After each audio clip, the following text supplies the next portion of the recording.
Well, he returned with a knockout. The special one, Kell Brook, knocks out Mark DeLuca in the 7th round. It was Kell Brook's first fight in 14 months. So let me hit some pros and the cons. This time I'm gonna start with Mark DeLuca. The pros for Mark DeLuca would be that he was tough. I don't exactly know what his game plan was, but he was tough. Even after that nose appeared to be broke, he kind of hung in there. The cons would be that I don't exactly know what his game plan was other than to be tough in there and try to make it to the end. Let's jump on Kell Brook, pros and the cons. The pros for a guy that has been out of the ring for 14 months. After a couple of rounds, he looked sharp to me. The first 2 rounds, even though he got a knockout, a knockdown within there, I thought he looked a little bit rusty. He looked a little bit slow. Then he got that nice knockdown. If I remember, he caught DeLuca with a right hand first before the left hook put him down. But after that, in my opinion, I thought Kell looked sharp. I thought that he found his distance. I thought that he timed his shots. And what I was the biggest pro that I'm most impressed with is that when Kell Brook got DeLuca against the ropes, he was not swinging wild. All of his shots were timed. I mean, whether it was the straight right or it was a jab or it was a hook, his shots were timed and precise. Not wild punches because he knew he had his man hurt, but he was throwing meaningful punches. As far as the cons would go, I actually don't have any cons for Kell Brook in this fight. I thought that once he kind of got his rhythm going, he looked sharp. Then we will get to the end of the fight, the 7th round.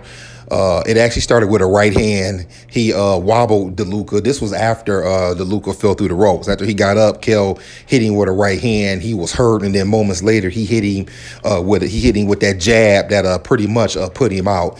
And when I saw the replay, I actually wound it back so I could see it for myself.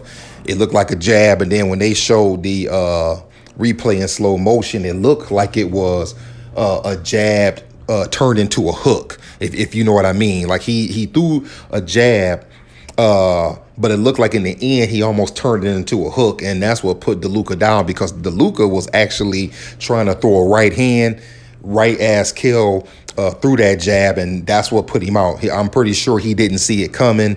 He was hurt. He went down, and pretty much that's the end of the fight. I actually was impressed with Kell Brook in this fight. I love to hear what you all think about it. But like I said a little bit ago, once he got his rhythm going, he looked pretty good. Now, he didn't look like the Kell Brook who beat Sean Porter, but he still looked like a pretty good Kell Brook. And for a guy that's at the end of his prime, he still may have a few good fights left in him. Speaking of which, let's talk about what's going to happen next. Liam Smith was ringside. Liam Smith said that that's the fight he would like next. Kell Brook said that he would take that fight, but they would sit down and talk about it. And Kell Brook said something that I love. Due to the fact he's been out of the ring for 14 months and he really didn't take much damage in this fight, he said that he would like to be back in the ring between 10 to 12 weeks, which is exactly what I would like to see. I would like to see Kell back in the ring. What is it? February, March, April, May. May to early June.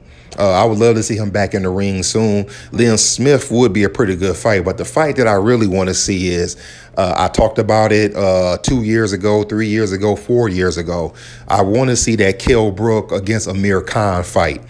That fight has been talked about for a while. We need to finally get that fight said and done. That fight would do huge over there in the UK. And to be honest, I'm still taking Kell Brook in that fight. I said it years ago that I would take Kell Brook, that I said that he would hit Amir Khan with that chocolate brownie and get him out of there. And I still think that's what happened. Of course, Amir Khan can win the fight. Of course, Amir Khan has the speed advantage. He has the foot speed and the hand speed advantage. But I still think that Kell will not be too afraid of what Amir is throwing back at him. And eventually he's going to catch him with that right hand and Amir Khan is going to be out. But that is to we'll talk about that if that happens. Him or Liam Smith, whatever it is, let's see Kell back in the ring very soon. Pretty much, fight fans, that's it. Kell Brook gets a knockout over Mark DeLuca in the 7th round. That's all I pretty much have. Give me your thoughts on here. Give me your thoughts on Twitter or wherever. Let's talk some boxing. That's all I got. I'll let y'all later.